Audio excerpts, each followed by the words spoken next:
In a world ruled by swords and magic, where the strong rule, there is a land known as the Continent of Heroes. Massive wars raged throughout this region as hundreds of demons challenged all races without mercy. Under the overwhelming power of the Demon Queen, the armies of the various races collapsed one by one. Soon, only humans remained. However, a rebellion within the human ranks led to the fall of the last line of defense. The King's City and humanity declared defeat. Thus, the Demon Queen Elizabeth, the strongest in history, ascended the throne, becoming the sole ruler of this world. In the ruins of the human King's City, Master Barrow and the human Crown Prince Wiz Malfoy found themselves in a ruined room. Master Barrow warned that Elizabeth should not consider her victory complete. The future was still on humanity's side. He spoke of a legendary hero who would eventually defeat her. But Malfoy, who had betrayed his people and killed his father to welcome the arrival of the enemy, attacked Master Barrow. He told Barrow to understand the situation. His master did not ask for his opinion but gave orders. Malfoy, now wielding demonic power, prepared to attack again. "Nonsense," he sneered. "Since Master Barrow misses his useless father so much, I'll send him to see him now." However, the Demon Queen ordered Malfoy to stop, halting his attack just inches from Barrow's face. Elizabeth then questioned Barrow's claims of the future being in favor of humanity, mocking the idea that the legendary hero was doomed to fail. With 1,000 ways to make him suffer more than death, she recalled his vision of the future. When the legendary hero drew the holy sword, marking the last day of the demon race's rule. The sacred sword was kept in an altar stone inside the Great Hall. Elizabeth would never reveal its location, to ensure that she would never betray humanity. Master Barrow lived terrified, aware that the legendary hero who drew the sword would earn the right to challenge Elizabeth. Clutching the hilt of the sword, he found the situation both exciting and ominous, and vowed to await the hero's arrival. In the first year of Elizabeth's reign, the kingdom was defended by an army of demons and humans led by Malfoy. But in the second year, Malfoy mysteriously disappeared. As time passed, the number of troops decreased. By the fifth year, the doors of the kingdom were unguarded. In the 15th year of Elizabeth's reign, the doors of the kingdom were open, and people were free to go in and out. The morning in the kingdom saw humans and demons bustling about, engaged in commerce. A demon greeted a human named Peter, boasting of the high-quality demon beef in his shop and asking for support. Peter assured him that his customers loved his ingredients and promised continued support. The demon hurried away, almost too late to audition for the lead role. Under Elizabeth's absolute rule, all archaic rules and racial inequalities were abolished, fostering a peaceful coexistence where everyone flourished and developed their talents. This led to an unprecedented golden age on the Continent of Heroes. Despite this prosperity, there were those who protested, fearing that the fragile peace would be shattered. An anti-hero alliance emerged, vehemently opposing the arrival of any legendary hero, for fear of disrupting the newfound harmony. Inside the Demon Palace, which used to be the city of the Human King, Elizabeth gathered all her key advisors. She inquired about the legendary heroes, asking if there was any recent news. Twila, the minister of the fairy race, reported that despite mobilizing all the trees and insects, they had found no trace of the legendary hero. Heimerdinger, the minister of the dwarven race, admitted that although the dwarves were not skilled in gathering information, the reports from the various weapon shops did not show anything suspicious. Aristotle, the minister of the human race, expressed his opinion that even if the hero appeared, they had nothing to fear and hoped to deal with him with their own strength. However, Jijim, the minister of the demon race, scoffed at Aristotle's confidence, pointing out that he was new and clueless. Jijim explained that the Demon Queen was not afraid of the legendary hero, but rather eagerly awaited his arrival. She had studied various books of magic and martial arts in preparation for the prophecy. Race Minister Magoni asserted that if the Demon Queen wanted to, she could turn the hero's entire continent to ashes in an instant. Twila criticized Barrow, dismissing his future prophecy as nonsense and stating that the Demon Queen's reign was a blessing for all.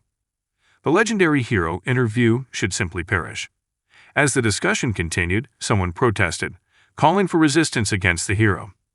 The dwarven minister questioned why Barrow had suddenly appeared. Carrying a sign reading "Oppose the Hero," Barrow declared his support for the Demon Queen's rule and his commitment to oppose the arrival of the legendary hero.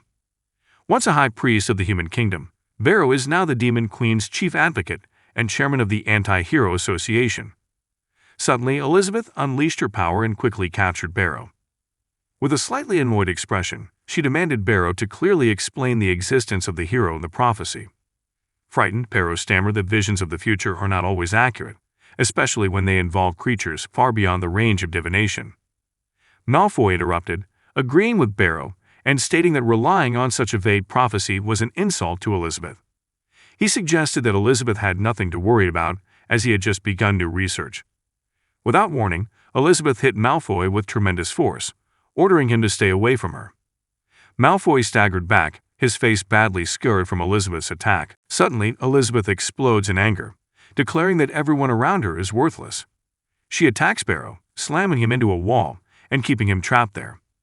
As the supreme ruler of the world, Elizabeth had mastered unparalleled power and waited for a legendary hero to challenge her, seeing this as the stepping stone to eternal fame. She had pored over the ancient magic text of the hero continent, overcoming countless trials to create a formidable apocalypse magic in preparation for the hero's arrival.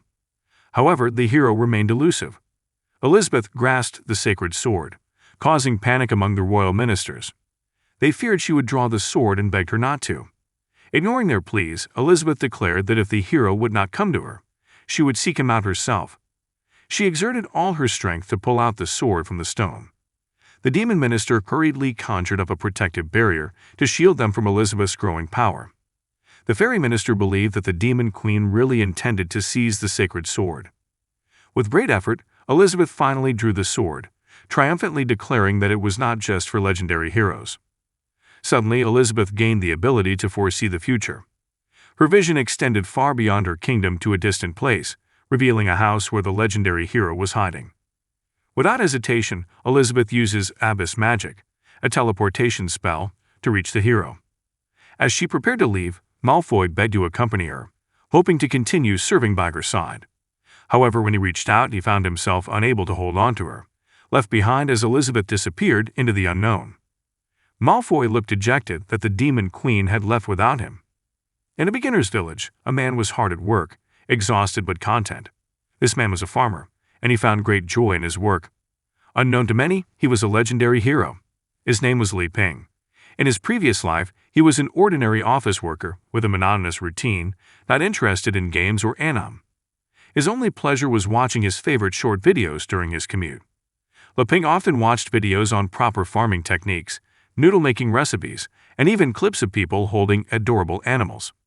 He envied the simplicity and happiness of life portrayed in those videos, and wished he could live like that. One day, Li Ping was suddenly transported to a magical world ruled by Elizabeth. Panicked and confused, he gradually learned basic survival skills under the guidance of the novice system. Despite knowing nothing about this new world, he felt content. Living in the countryside was what he had always wanted, and he felt healthier than ever. When the novice training period ended, a message informed Li Ping that he was now fully qualified to leave the novice village and start his adventure. He felt apprehensive about leaving so soon, unsure if he was ready. The message explained that after leaving the novice village, he would meet various people from whom he could learn swordsmanship and magic, eventually becoming a legendary hero destined to slay the demon queen. However, Li Ping had no desire to kill the demon queen.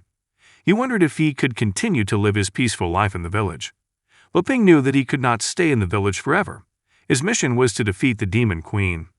The longer he survived, the stronger the demon queen would become. He had to master sword and magic skills, collect treasures, and experience various encounters as a legendary hero. The system constantly urged him to leave the novice village and start his adventure. But he seemed powerless to do more than grumble. Li Ping didn't care about the demon queen. He just wanted to continue living his peaceful life. The village was protected by a special time barrier that hid him completely and extended the length of the day, so he could do more of the things he loved. He spent his time farming, hunting animals in the forest, making wooden chairs, and meditating. Each activity improved his skills. Although he remained clueless about swords and magic, he didn't need them for his simple life. Using points earned from beginner tasks, she slowly built her dream country house from scratch. Then, one day, something unexpected happened. The system suddenly broke down and disappeared. Li Ping had just finished farming and was hungry after a long day of work. Realizing that he was running out of firewood, he decided to collect more firewood, but he forgot to bring his axe. As he contemplated his next move, the sky darkened and lightning struck. A strong wind howled, and thunder rumbled. Le Ping looked up, confused. Descending from the sky was Elizabeth, the Demon Queen. She had finally found Li Ping, the legendary hero destined to defeat her. However, Li Ping was more worried about the sudden rain. He ran to his courtyard to pick up his drying clothes and salted fish before getting soaked. Elizabeth watched on, completely baffled by his behavior. Li Ping finally managed to collect the dried fish and sausages, just in time for the rain. He breathed a sigh of relief, as he knew that otherwise the fish and sausages would be ruined. He called Wankai, his electronic pet dog, to come inside when it started raining. But Wankai refused, barking incessantly. Li Ping looked up at the sky and asked Wankai, "What is that thing up there?" Elizabeth, who was hovering above, scoffed. "How dare you call me a thing?" she retorted. Li Ping apologized, explaining that he did not see clearly. He wondered aloud why someone had suddenly appeared in the novice village, a place that was supposed to be safe. However, Elizabeth had other intentions. She attacked Li Ping without warning. Li Ping tried to dodge her attack, confused by the sudden attack. Elizabeth watched him, her expression unreadable. Suddenly, the holy sword she was carrying flew towards Li Ping, and he instinctively caught it. Surprised, he exclaimed, "Why did this sword just fly into my hand?" Puzzled, Li Ping tried to extricate himself from the sword. Elizabeth, who realized the magic of the sword, was annoyed by his ignorance. Her magic detection ability was very low, even lower than ordinary soldiers. She wondered if she was hiding her true power. "I am Elizabeth, the strongest demon queen in history," she said. "Today I will destroy you, Li Ping." Terrified, Li Ping questioned why the demon queen had come to his peaceful village, especially since she had never left it. He pleaded with Wankai to remain silent and not provoke him further. Elizabeth then summoned the formidable abyss magic, preparing to unleash its power. Elizabeth wanted to attack Li Ping with her magic. Finally, Li Ping understood. The system had predicted that the confrontation between the legendary hero and the demon queen was inevitable, even if he never left the novice village. Realizing this, he decided there was no point in resisting. He threw the holy sword aside and ran straight to his home. Although still a novice, he knew that the final boss had arrived, and there was no way to escape his destiny. He felt a strange sense of satisfaction, having enjoyed a peaceful time in the village. If it was time to return to zero, so be it. Li Ping entered his house, locked the door, and got ready. Elizabeth, annoyed by his behavior, questioned his smile earlier. She interpreted it as a challenge, believing that Li Ping was challenging her to use her full strength. Angered by what she saw as arrogance, Elizabeth unleashed a powerful attack on the house. Wankai, the electronic pet dog, analyzed the incoming attack, but it was very powerful. As Elizabeth's attack threatened to obliterate the house, Wankai completed his analysis. It mobilized its combat weapons and counterattacked with full force, crushing the boulders launched by Elizabeth. Wankai continued to bark at Elizabeth. He sneered, thinking the legendary heroine was arrogant for relying on advanced magic tools with awakened consciousness. To her, it was all rubbish. The clouds rumbled with fierce lightning, reflecting Elizabeth's unleashed power. She lost interest in investigating Li Ping further and decided to end things right then and there. Elizabeth cast earth-reshaping magic, a powerful spell that formed a huge ball that crackled with lightning. Wankai analyzed Elizabeth's attack and, after a moment, completed his assessment. He produced a black magic ball and launched it at Elizabeth. She dodged easily, but Wankai's target was not her. It was his huge ball of magic. Elizabeth, full of confidence, declared, "Perish obediently with this land." But to her surprise, Wankai's attack neutralized her apocalyptic spell. Elizabeth could not believe that her magic had been obliterated. She wondered what Li Ping was doing in the house. Meanwhile, Li Ping was in his room, getting ready for the Demon Queen's visit. Elizabeth came downstairs and approached Wankai, glaring at him with a cynical look. Wankai responded with an angry growl. Elizabeth laughed mockingly, never expecting to be outdone by a pet. But she warned him not to be too arrogant. He had only used less than 30% of his strength. "You are insolent and bold," Elizabeth said in a threatening tone. "Now I will show you what true terror is." Elizabeth unleashed a full-powered attack on Wankai, resulting in a huge explosion. Li Ping, who had been asleep for an hour, woke up in a dazed state. He wondered if he had died, but he was still in his house. Li Ping carefully left his room, sensing the eerie silence outside. When he tried to open the door, he hesitated, afraid that the demon queen might be waiting for him outside like a mad woman. Peeking out from behind the door, she saw a figure in the dust. It was the demon queen, clutching Wankai's broken head. It was obvious that Elizabeth had defeated Wankai, leaving his head shattered with many cracks. Leping was shocked by Wankai's defeat.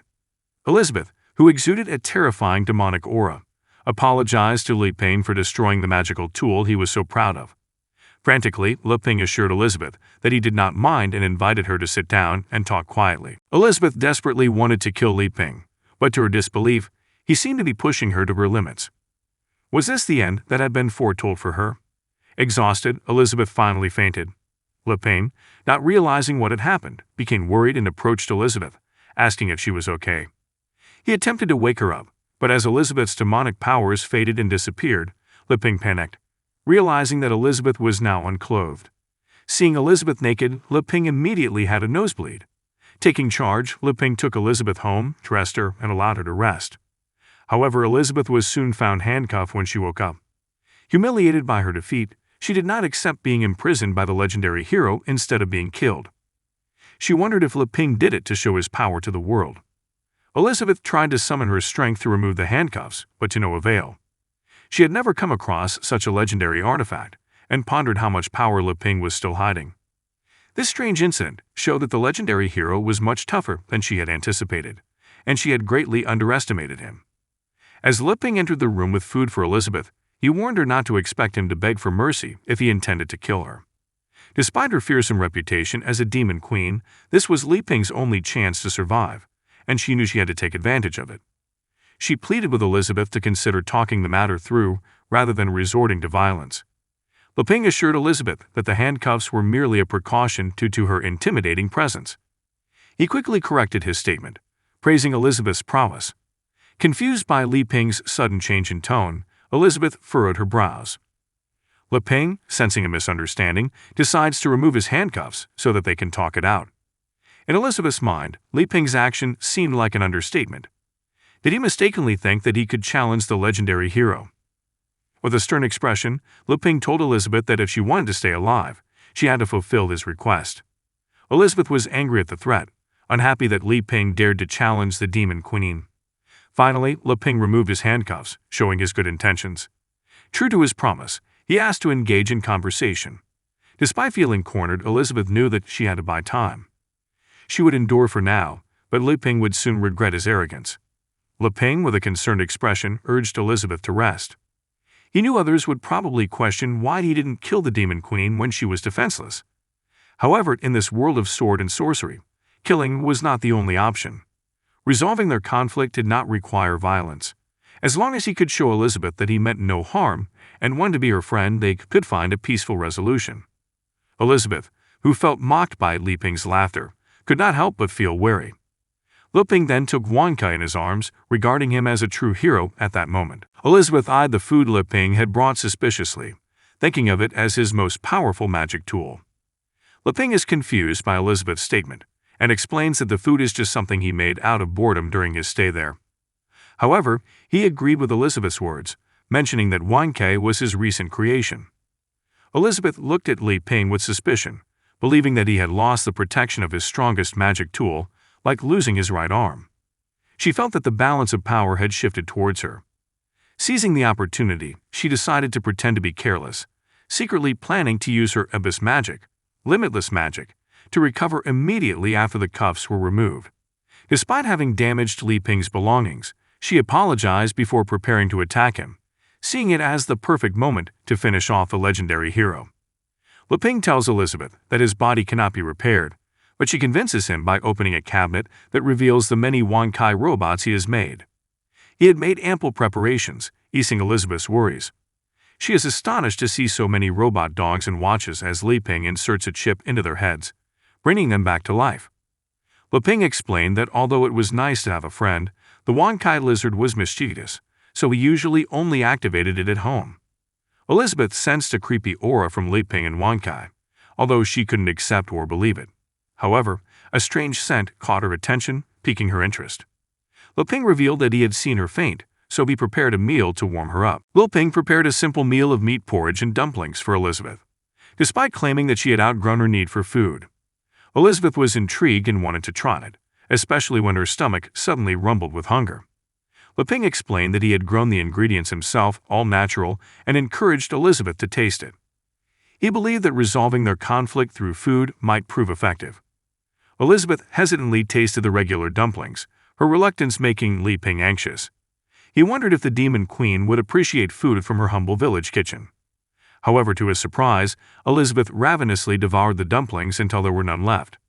She found the dumplings extremely delicious, full of flavor and magical energy. However, when she ate the last dumpling, Elizabeth was surprised that it was so spicy, and she felt sick to her stomach. She demanded to know what Leping had added to her meal. Leping, panicked, claimed to have added a little chili for flavor. Elizabeth was annoyed that he seemed to have pranked her by putting a little chili in her food. Leping suggested that Elizabeth try some of his other dishes, such as eggs and lean pork porridge, which he thought might help to cure her. Elizabeth remained suspicious, so reluctantly, Elizabeth tries the porridge. To her surprise, the porridge was delicious, offering a wonderful flavor. The porridge gave her a sense of peace and comfort, temporarily relieving her of the burden of ruling the world and her ongoing struggle with the legendary hero. However, in this moment of tranquility, she realized how insignificant she was, even though she was a 3-star demon queen. The consumption of the food seemed to transport her to a new world, strengthening her power once again under the influence of this extreme stimulation. She begged Leping to stop pretending and reveal her true intentions. Leping confessed that he wanted to research how demon queens and legendary heroes could peacefully coexist. In response, Elizabeth revealed her true desire: to become stronger with his help, just to defeat him. Panicked, Leping promised to continue making delicious food for her. However, Elizabeth, feeling very upset, asserted that a knight could be defeated but not humiliated. She reminded Leping of her status as the demon queen and expressed her readiness to become stronger, even if it meant facing him in battle. However, she ultimately rejected the idea, seemingly unconcerned.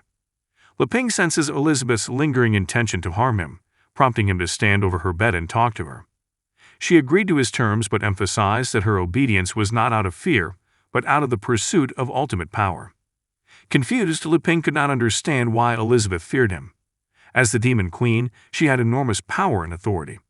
Moreover, she assured him that she had no intention of making him submit or sacrificing his pride. Agreeing to Elizabeth's terms, Leping promised to try to foster harmony between them. Elizabeth eyed him suspiciously, but also expressed interest in the culinary delights he might offer. Outside the house, the legendary hero's sacred sword remains enshrined in a piece of wood, marking the passing of a year. Leping, contemplating his next move while chopping wood with the sacred sword, faces a new problem. The demon queen's intrusion has disrupted the protective barrier of the novice village, exposing him to the dangers of the outside world. In addition, the surrounding monsters have also become a threat, further complicating matters. Despite the challenges, Leping continues his duties, albeit cautiously, wary of the potential consequences of the demon queen's presence. He wondered if her departure would bring relief or further danger to the village. Inside, Elizabeth's call for lunch interrupted his thoughts, prompting him to rush into the house. Elizabeth lay on the sofa, engrossed in the TV drama, her bulging belly pressing against her shirt. Munching on potato chips, she criticized the show for being boring, questioning Leping's creativity without the help of the system. Leping, having finished the lunch preparations, urged Elizabeth to eat immediately.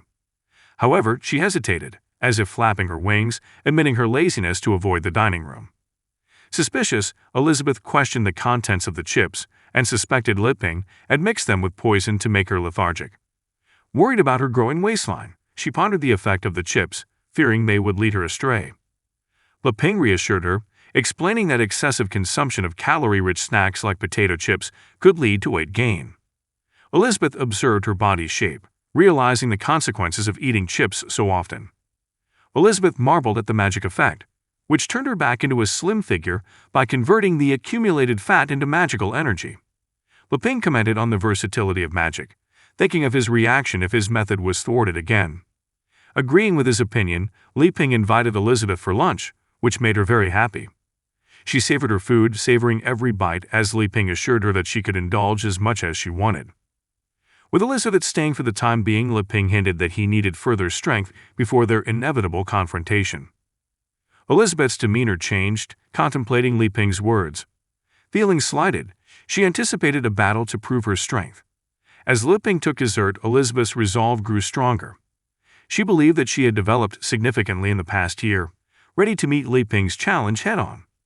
Li Ping took Elizabeth's favorite pudding from the kitchen. His eyes sparkled with interest, eagerly asking for the dessert. Li Ping was relieved, realizing that satisfying Elizabeth's desires seemed to calm her down easily. Meanwhile, an old man and woman fled desperately, pursued by an evil creature. The monster unleashed its power, threatening the couple with space-tearing magic, causing the grandfather to panic as the spell drew closer. Despite their efforts to avoid the attack, the monster ensnares them in a cage of spikes, leaving them trapped and vulnerable. The old man stood firm, urging the blonde girl to flee to the city while he faced the masked attackers. Tears streamed down the girl's face as she refused to leave her father, but she remained firm, driven by the promise to take care of them spoken to her mother. As the invaders approached, one of them threw an enormous fireball at them. Determined, the old man unleashed his most powerful attack, splitting one of the attackers in two. However, to his dismay, his enemy quickly regenerated, turning into a strange creature. Evil, filled with insecurity, crafted a bow and arrow with his magic, aiming at the monsters. Despite her efforts, the arrows proved ineffective against them, failing to injure them. Her father asked her to flee, warning of the danger posed by the Dark Guild. However, before they could escape, a third monstrous entity lunged towards the old man, striking him with a colossal sword. Thrown several meters back, he crashed into a boulder. Horrified by his father's state, Evil cried out in anguish. Despite being seriously injured, he urged his son to flee to safety. Meanwhile, a third dark monster joined its comrades, forming a menacing giant golem ready to annihilate the father and daughter. As the daughter rushed to her father's side, she begged the colossal monsters to spare him, offering herself in exchange. However, their attackers showed no mercy and continued to trample them until everything was razed to the ground. As the dust settled, the girl saw an unexpected savior, a colossal giant, accompanied by a small house above her head that housed a wise and mortal frog. The frog spoke to her sister, ensuring neutralization of the threat before considering the fate of the rescued humans. Identifying herself as Ling, she mentions the same name as her brother Ling, Wang Kai's robot friend Li Ping. Wang Kai intervenes, emphasizing that harming humans is not an option. Instead, he decided to return them to their master for safekeeping. Evil was amazed by their rescue by the giant, overwhelmed by the unexpected turn of events. Before long, the young girl woke up in an unfamiliar bed, her mind still reeling from the terrible threat that had just befallen her father. Fearing for her father's safety, she quickly got up, her mind filled with the urgency to seek help for her father before it was too late. However, when he stepped outside, his anxiety turned to astonishment when he found his father outside, his demeanor relaxed and seemingly unharmed. The sight of her father stretching his muscles reassured her, dispelling her earlier fears. Meanwhile, the girl, mesmerized by Li Ping's physique, showered him with compliments, admiring the muscular fighter from another world. Li Ping, in turn, expresses his admiration for these fighters and asks his father about the existence of the fighting profession in their world. In the midst of this conversation, Wang Kai's excitement is evident as he frolics around Li Ping. However, Elizabeth's demeanor changes, her anger evident as she chastises Li Ping for bringing strangers, including Wang Kai, into their home. Despite this tension, Li Ping's father continues to bask in the praise of his muscles, showing them off proudly until his clothes almost come off. Amidst the commotion, Li Ping is shocked by his father's behavior, while Evil, though initially confused, is ultimately grateful for his awakening, feeling satisfied to be among the living. After Evil regained consciousness, Li Ping gave a brief explanation of the situation. Suddenly, Elizabeth teleported right in front of Evil, ordering him to listen. With an intimidating aura, Elizabeth warned Evil that she had to leave, asserting her dominance. Evil trembled with fear at Elizabeth's commanding presence. Fortunately, Li Ping manages to persuade Elizabeth to let the guests in for a chat, emphasizing how rarely they have guests. Finally, they enter the house, where Li Ping offers the father-daughter duo homemade barley tea, apologizing for the lack of other refreshments. Looking at the glittering barley tea, Evil wondered if it was a magic potion that could heal her wounds instantly. Li Ping humbly admits that it is just ordinary cold well water, but Elizabeth remains skeptical, suspecting Li Ping has ulterior motives. However, Evil's father expresses his gratitude to Li Ping. Remembering how she was brought to the beginner's village by Wang Kai, and how Li Ping helped her with the miracle-infused cold well water. He thanked Li Ping for reuniting him with his daughter, a feeling that Evil also felt. Moved by her father's words, Evil hesitates to drink something so precious, but Li Ping reassures her, encouraging flexibility. With Li Ping's encouragement, Evil and her father drank the barley tea, and suddenly a bright light emanated from their mouths and eyes, taking them to endless fields of barley. Basking in the serene beauty of the sky, free from worldly worries, they both experienced a surge of power. Evil's father rose to become a 4-star archmage, while Evil himself reached 1-star archmage status. Their sudden growth left them dumbfounded. In addition, the barley tea awakened Evil's latent fairy heritage, elongating her ears to resemble those of a true fairy. The excitement over their new powers was amplified by this enchanting transformation. Although Li Ping offered more tea, Evil's father, overcome with emotion, refused it, deeply moved by Li Ping's kindness. His gratitude felt enormous, almost overwhelming. Sensing her discomfort, Li Ping respected her wishes, refraining from pushing further. Although Li Ping could have provided additional food and drink, Elizabeth had taken everything, leaving little variety. Li Ping expressed his regrets to those who may have been disappointed by the limited options available.